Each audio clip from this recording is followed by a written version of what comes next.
ادارت novel start ہے۔ Episode 1 ہے وہ یوٹیوب چینل پہ فیس بک پیج پہ اپلوڈ کر دی ہے، آپ چاہیں آگے پڑھ سکتے ہیں۔ تو اگر ویڈیو پسند آئے تو لائک کر دیا کریں، شیئر کر دیا کریں، سبسکرائب بھی کر دیا کریں اور کمنٹ بھی ضرور کیا کریں کہ چیز اچھی ہے کیسی لگی۔ تو آج جو ہے وہ ہم ایپیسوڈ 2 اسٹارٹ کریں گے۔ تو اسٹارٹنگ یہاں سے ہو رہی ہے۔ ناشتے کی میز پر مکمل خاموشی تھی۔ محتشم بنا پر اتنی سہولت پہلے کبھی نہیں چھائی تھی۔ وہاں 4 نفوس موجود تھے اور چاروں ہی خاموش تھے۔ وہ چاروں 7 دن بعد ایک ساتھ ٹیبل پر موجود تھے، پھر ان کے مابین خاموشی حائل تھی۔ دور نے پہلے حفصہ کی جانب دیکھا، پھر سبھی کی طرف، اور ٹوسٹ کا آخری بائٹ لے کر اس نے ٹشو سے ہاتھ صاف کیے۔ ڈیڈ کی جگہ الیکشن میں لڑوں گی۔ کل پریس کانفرنس ہے جس میں اپوزیشن اور میڈیا کو یہ بات پتہ چل جائے گی۔ خاموشی ٹوٹی تھی۔ حفصہ نے حیرت سے اسے دیکھا۔ سبھی کے حلق میں نوالہ اٹکا تھا۔ اور آپ جانتی ہیں آپ کیا کہہ رہی ہیں؟ کیوں؟ ایسا کیا کہہ دیا میں نے؟ تم نے اتنا بڑا فیصلہ آخر کس سے پوچھ کے کیا ہے؟ حفصہ کے لہجے میں تلخی تھی۔ ڈیڈ یہی چاہتے تھے، آپ اچھی طرح جانتی ہیں، اور ان کے بعد کسی نہ کسی کو تو پارٹی سنبھالنی ہے نا۔ شامی صاحب ہیں نا سنبھالنے کے لیے، تم ان معاملات سے دور رہو۔ ہمیں نہیں کرنی کوئی سیاست۔ پارٹی شامی صاحب نے نہیں بنائی تھی، ڈیڈ نے بنائی تھی امی۔ وہ اس ملک کے لیے، یہاں کے لوگوں کے لیے کچھ کرنا چاہتے تھے۔ انہوں نے اپنا آرام، سکون، اپنی فیملی، ہر شے کو اس ملک پر فوقیت دی ہے، اور اس کے باوجود بھی انہیں کیا ملا؟ حفصہ کے لہجے میں واضح افسردگی تھی۔ تم کوئی پارٹی جوائن نہیں کرنی ہے، ہمیں کوئی سیاست، اور نہ ہی کسی کا بھلا کرنا ہے۔ اس سیاست نے ہم سے ہمارا سب کچھ چھین لیا ہے، وہ کہہ کر وہاں سے اٹھ گئی تھی۔ سبھی نے حور کو خفگی سے دیکھا۔ سائم تیرچھی نگاہوں سے ان دونوں کو دیکھتا رہا، پھر ماتھے پر آئے بل درست کیے اور کرسی گھسیٹتا کھڑا ہوا۔ گلفشاں، گل خان سے کہو گاڑی نکالے، اسکول سے لیٹ ہو رہا ہوں۔ حور اور سبھی نے بیگ اور اسے جاتے دیکھا۔ اسے کیا ہوا ہے؟ اور متعجب انداز ہوئی۔ سبھی نے کندھے جھکائے۔ خیر تم بھی کالج جانا شروع کرو، کافی دن ہو گئے، بہت وقت ضائع کر لیا تم نے۔ وہ دوسرا گلاس لبوں سے لگاتے ہوئے اخبار کھول کر پڑھنے لگی۔ سبھی چند پل اس کے چہرے کے سامنے موجود اخبار کو دیکھتی رہی، پھر بولی، آپ ٹھیک نہیں کر رہی حور۔ میں بالکل ٹھیک کر رہی ہوں۔ سبھی وہ چہرے کے سامنے سے اخبار ہٹائے بنا بولی، آپ بھول رہی ہیں آپ کو سیاست سے نفرت ہے۔ اب مجھے سیاست سے زیادہ کسی اور سے نفرت ہے۔ ہم دشمنیاں افورڈ نہیں کر سکتے حور۔ آپ سیاست اور حریفوں کو ہلکے میں لے رہی ہیں۔ ہلکا تو وہ مجھے لے رہے ہیں۔ وہ اخبار پڑھ کر بھی ایک طرف سے مستفر ہو گئی۔ تو آپ نہیں مانیں گی، میں فیصلہ کر چکی ہوں، سبھی پیچھے ہٹنا مشکل ہے۔ مجھ میں اب کسی کو کھونے کا حوصلہ نہیں ہے حور۔ اس کی آنکھوں میں نمی اتر آئی تھی۔ ہونے کے لیے وہ ہمارے پاس کچھ رہا بھی نہیں ہے۔ میں یہ الیکشن ضرور لڑوں گی، چاہے کچھ بھی ہو جائے۔ لہجہ اٹل تھا۔ سبھی گہری سانس لیتی، خالی کرسی کو تکتی رہی جہاں کچھ دیر پہلے وہ بیٹھی تھی۔ But the hell! Muhtasham Kamal کی جگہ اس کی چھوٹی بیٹی اور محتشم الیکشن لڑ رہی ہے۔ برہان داؤد کی پیشانی پر بل آئے تھے۔ سیاست ایک نشہ ہے، اور نشہ کسی بھی چیز کا ہو برا ہوتا ہے۔ مجھے اندازہ تھا وہ لوگ پیچھے نہیں ہٹیں گے۔ پارٹی کو کسی معتبر فرد کو وزیر اعظم کے لیے نامزد کرے گا، لیکن یہ نہیں سوچا تھا وہ کل کی لڑکی ہی ہمارے مقابل آ جائے گی۔ بہرام داؤد نے سگار پیتے رہے لڑائے۔ پھر کیا سوچا آپ نے؟ برہان داؤد نے ٹانگ پر ٹانگ اڑاتے استحکامیہ آبرو اچکائے۔ ہم کانفرنس میں جائیں گے، بہرام داؤد نے پرسوچ انداز میں کہا۔ اور وہ ہماری سیاسی حریف ہے، محتشم کمال کی بیٹی۔ اس کی نفی کرنے کے بجائے آپ کہہ رہے ہیں ہم کانفرنس میں جائیں گے۔ عقل کا استعمال کرو برہان، وہ ہماری حریف اور دشمن ہے، یہ دنیا پر ظاہر کرنا ضروری نہیں ہے۔ وہ کل کی آئی لڑکی اتنی سیدھی نہیں ہے جتنا تم سمجھ رہے ہو۔ میں مانتا ہوں وہ سیاست کے بارے میں کچھ نہیں جانتی، لیکن سیاست میں قدم رکھنے سے پہلے وہ میڈیا کے دباؤ کا سمیٹ چکی ہے، اور اب تمام سیاسی جماعتوں کو کانفرنس میں مدعو کر کے اس نے کھیل میں دوسرا پتا پھینکا ہے۔ ہم اس کی پیشکش کو ٹھکرا کر پرنٹ اور الیکٹرانک میڈیا کی توجہ اپنی جانب مبذول نہیں کروا سکتے۔ میں اور حضام وہ غیر مرئی نکتے کو تکتے ہوئے بولا، مگر حضام تم آپ تو جانتے ہیں نا؟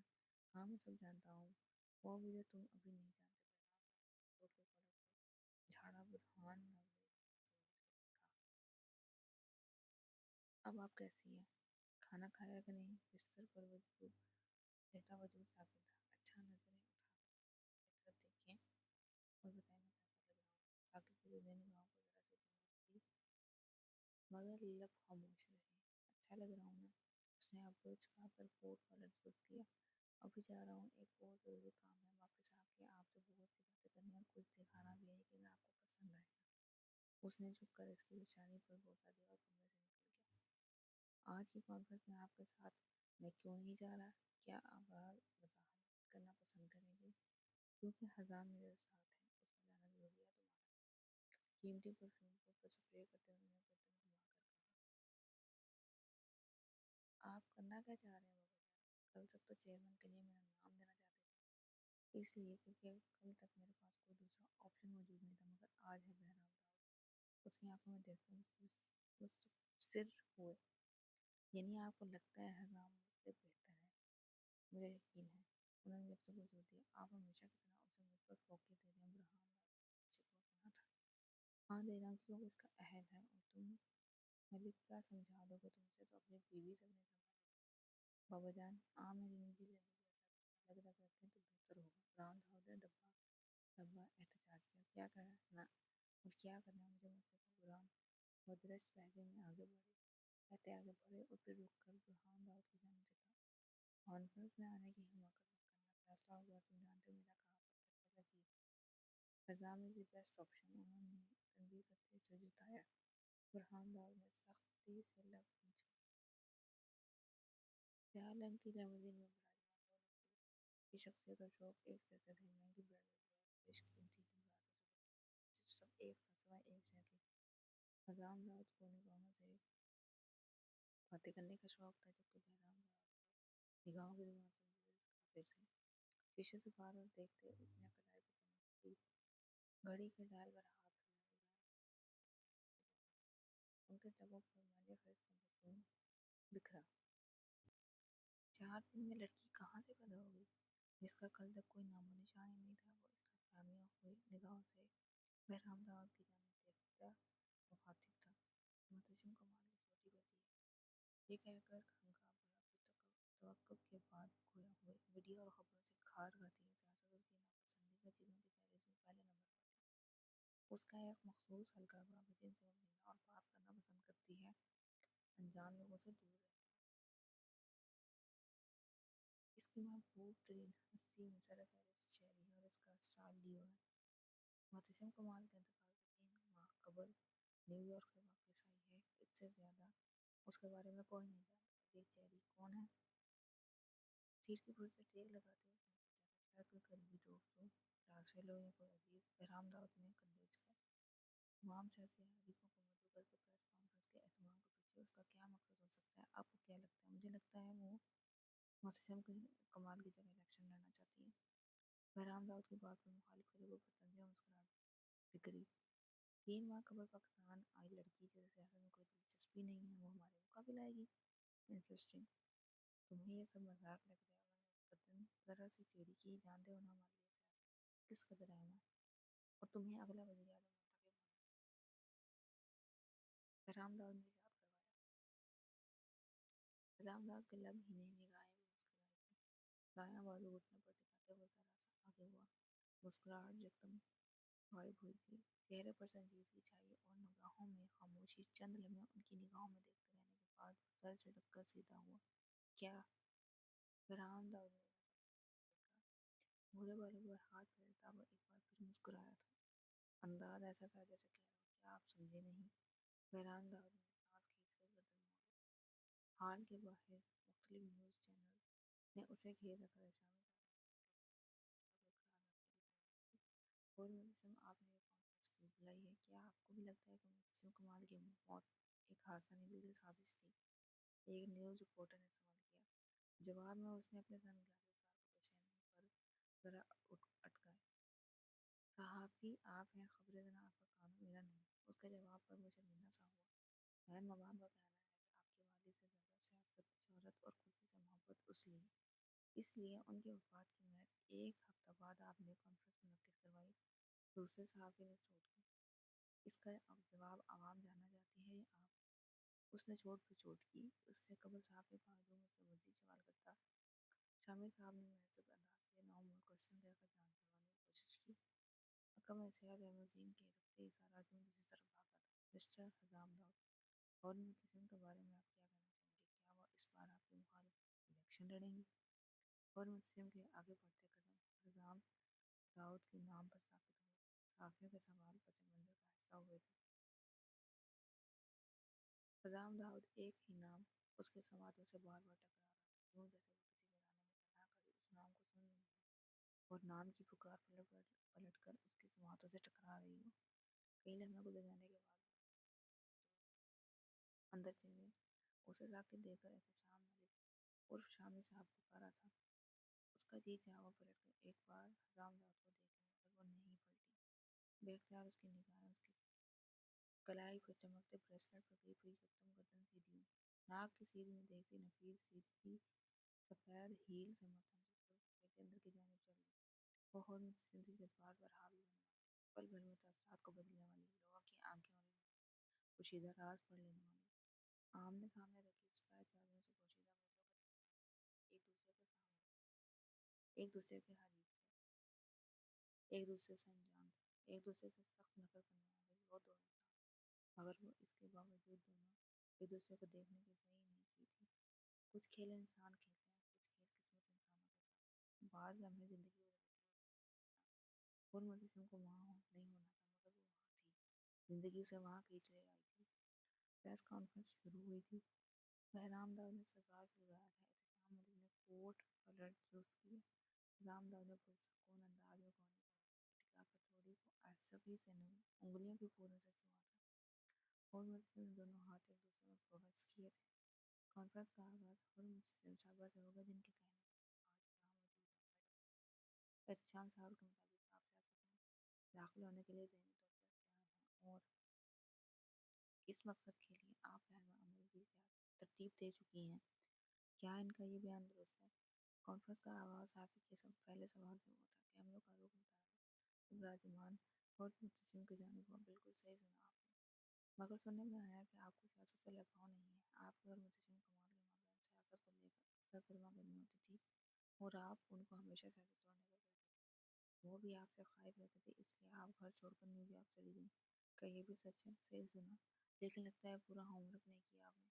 میں گھر چھوڑ کر نیو یارک نہیں گئی تھی، اور نہ ہی ڈیڈ مجھ سے خفا تھا۔ جواب کے ساتھ ساتھ ایک مشورہ بھی دینا چاہوں گی آپ کو۔ صحافی نے اس کے چہرے کی جانب دیکھا۔ اپنا ہوم ورک پورا کیا کریں، کیونکہ جو اسٹوڈنٹ ہوم ورک پر توجہ نہیں دیتا وہ مار کھاتا ہے۔ صحافی کی پیشانیاں ارکالود ہوئیں، وہ بھی کیمرے کے سامنے۔ احتشام ملک نے ہنسی دباتے سرگوشی کی۔ ملک صاحب کنٹرول پلیز، اس نے مسکراتے ہوئے کہا۔ جی میڈم، احتشام ملک فوراً سنجیدہ ہوئے۔ اب اگر آپ الیکشن جیت جاتے تو کیا آپ اتنی بڑی ذمہ داری نبھا سکیں گی؟ کیا آپ خود کو اس عہدے کا اہل سمجھتی ہیں؟ اس عہدے کا اہل تو یہاں موجود کوئی دوسرا ہے بھی نہیں، لیکن میں اس عہدے کے لیے اہل بننے اور اپنی تمام ذمہ داریاں نبھانے کی کوشش کروں گی۔ حزام داؤد نے سختی سے جبڑوں پر زور دیا۔ مقابلے نے بڑی آسانی سے اسے نااہل قرار دیا تھا۔ کیا آپ کو نہیں لگتا ابھی آپ کو اپنی سیاست پر ہوم ورک کرنے کی ضرورت ہے؟ ملک مسائل سے گھرا ہے، اور ان مسائل کے حل کے لیے باقی سیاسی جماعت کے رکن زیادہ تجربہ کار ہیں۔ جیسا کہ ابھی آپ نے کہا، کسی بھی کام پر ہوم ورک ضروری ہے، ورنہ مار پڑتی ہے۔ بالکل مار ہی تو کھا رہی ہے لیکن ہماری عوام، اس نے لفظوں پر زور دیا، غلط لیڈرز کا انتخاب کرتی ہے، اس لیے مار تو پڑنی ہے۔ اور جہاں تک بات تجربے کی ہے، کیا نام ہے آپ کا؟ اس نے یکدم پوچھا، پھر غور سے گلے میں لٹکتے نیم کارڈ کو دیکھا۔ مہر علی، لبوں نے داغیا۔ ہاں تو مہر علی، آپ فی الحال تجربے کی بات نہ کر کے انہی تجربہ کار ذہین لیڈرز، ایسے لیڈرز نے ملک کے مسائل میں اضافہ کیا ہے، کیا آپ کو ایسا نہیں لگتا؟ اس نے صحافی کی آنکھوں میں دیکھتے ہوئے کہا۔ حزام داؤد نے ہاتھ کا مکہ بنا کر دھیرے سے میز پر مار کر غصہ ضبط کرنے کی کوشش کی۔ بہرام داؤد نے پہلو بدلا، اور جن کو آپ تجربہ کار کہہ رہے ہیں، وہ خود سیاست کو کتنا جانتے ہیں میں بہت اچھی طرح جانتی ہوں۔ محض 6 سال سیاست میں رہ کر اپنے بڑوں کی سیاست کو اثبت کر کے کوئی تجربہ کار نہیں بن جاتا۔ کیا آپ یہ نہیں جانتے کہ پچھلے 15 سالوں سے ملک کی سیاست کو اپنا رہبری سمجھا ہوا ہے؟ ان تجربہ کار سیاستدانوں نے اگر واقعات کو سمجھا ہوتا تو آج ملک کے حالات بہتر ہوتے۔ صرف مجھے ہی نہیں، یہاں ہر شخص کو سیاست سیکھنے اور سمجھنے کی ضرورت ہے، اور جہاں نظام داد کا سب جواب دے گیا تو اب چپکلی سے خوف زدہ ہونے والے ہمیں سیاست کرنا سکھائیں گے۔ اور متسم کو مکمل طور پر نظر انداز کرتا صحافی اور کیمروں کے ذہن میں بیتے ہوئے مستقل خوف تھا۔ چپکلی سے ڈرنے والے ہی اب آپ کو سیاست کرنا سکھائیں گے مسٹر اسلام، اور جہاں تک بات خوف کی ہے تو آپ اس وقت مجھ سے خاصے خوفزدہ دکھائی دیں۔ آپ کو ہوا ہے یہ مائنڈ یور لینگویج، اور ہاں مجھے کچھ نہیں ہوا، مگر آپ اپنا خیال رکھیے۔ اور لفظوں پر زور دیتا خود کو پرسکون رکھتے ہوئے بولا، تمام تر گفتگو میں پہلے نگاہیں ملی تھیں۔ آپ اگر اپنے حدود فراموش نہ کریں تو میں بھی اپنی حد میں رہنے کو تیار ہوں۔ کیب نے چاروں طرف سے انہیں گھیر رکھا تھا۔ مختلف نیوز چینل کے رپورٹرز کو بریکنگ نیوز ملی تھی۔ وہاں موجود ہر شخص چند لمحے پہلے شروع ہونے والے پریس کانفرنس کے مقصد کو بھول چکا تھا۔ اسے سب سے داد بھی تھی جنہیں اپنے گھر کی خبر نہیں، جنہیں سیاست سے نفرت، جو اپنی سیاسی جماعت میں شامل افراد تک کے نام سے ناواقف ہوں۔ وہ ملک سنبھالے مسٹر، اس کی آنکھوں میں واضح ناپسندگی تھی اور چہرے پر نظریہ مسکراہٹ۔ آپ کو سیاست سے زیادہ میری زندگی میں اس قدر دلچسپی کیوں ہے؟ لگتا ہے مسٹر حزام داؤ نے مجھ پر میری پارٹی پر پوری ریسرچ کیا، آپ کو نہیں لگتا؟ اس نے کیمرے مین کی جانب دیکھ کر استعمال پر آبرو اچکائے تو وہ پل بھر کو گڑبڑایا۔ حزام داؤ نے ایک ٹیلی نگاہ کیمرہ مین پر ڈالی۔ میں آپ کی عورت ہونے کا لحاظ کر رہا ہوں، مگر آپ حد سے زیادہ تجاوز کر رہی ہیں۔ وہ کرسی کی پشت چھوڑتا ذرا سا آگے ہوا اور دائیں ہاتھ سے سامنے موجود میز پر بار ڈالا جیسے غصے پر قابو پانے کو صحیح ہو۔ بھائی جانے موجود کرسی پر بیٹھے بہرام داؤ نے اس کے کندھے پر ہاتھ رکھ کر دھیما رہنے کا اشارہ دیا۔ اپنی حدود کو بھلانے والے دوسروں کی حدود کا خیال کرتے اچھے نہیں لگتے۔ آپ میری فکر چھوڑ کر اپنی فکر کرنا شروع کریں تو خود کی کامیاب بہتر طور پر دکھائی دیں گی۔ موسیقی کا انداز میں گویا، پھر چہرے کا رخ بہرام داؤد کی طرف کیا۔ آپ ہی نے کچھ سمجھایا، چچا ہونے کے ناطے اتنا تو حق بنتا ہے آپ کا۔ ایسا والی پر ملک سنبھالنے والا وہ قطعاً زیب نہیں دیتا، کہیں ایسا نہ ہو کہ میں اپنے ساتھ ملک کو بھی لے ڈوبوں۔ آپ جانتے ہیں کہ اس ملک کو سیاست کے بارے میں جو مجھے سیاست کا اسباق پڑھانے چلی ہیں۔ آواز دھیمی مگر لہجہ سخت تھا، کنپٹی کی جگہ تنی تھی۔ کوئی انہیں ٹھنڈا پانی لا دیں اور ایسی کولنگ بڑھائیں تاکہ یہ کچھ پرسکون ہوں۔ آپ، اس نے انگلی اٹھائی، آپ اتنا ہائپر کیوں ہو رہے ہیں؟ اس نے بات کاٹی، یہ صرف ایک پریس کانفرنس ہے، کوئی میدان جنگ نہیں، اور ابھی تو صرف میں نے الیکشن لڑنے کی بات کی ہے، جیت ابھی باقی ہے۔ وہ پرسکون کے انداز میں کہتی، اس کا رہا ذرا سکون بگاڑ کر گئی۔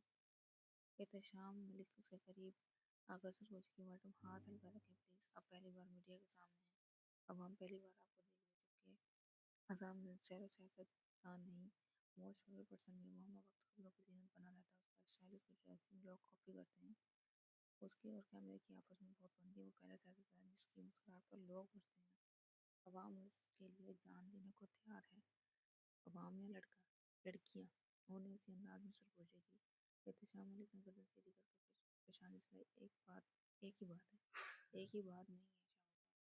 احتشام کی سرگوشیوں کا جواب انہی کے انداز میں دیتی وہ سامنے موجود کرسیوں پر براجمان ذاتوں سے مستقبل ہوئی۔ مزید کوئی سوال؟ حزام داؤد کو مکمل طور پر نظر انداز کیا گیا تھا۔ یہ لڑکی سمجھ کیا رہی ہے خود کو؟ دبے دبے غصے سے فنکارا۔ بیٹھے رہو اور خود پر قابو رکھو۔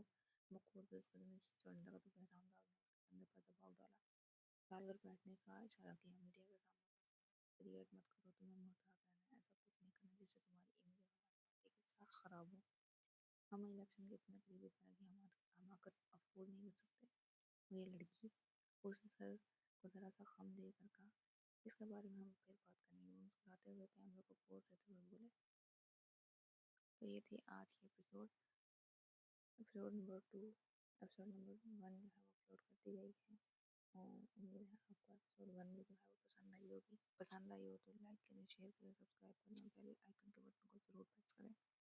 نیکسٹ ویڈیو میں ملاقات ہوگی۔ اللہ حافظ۔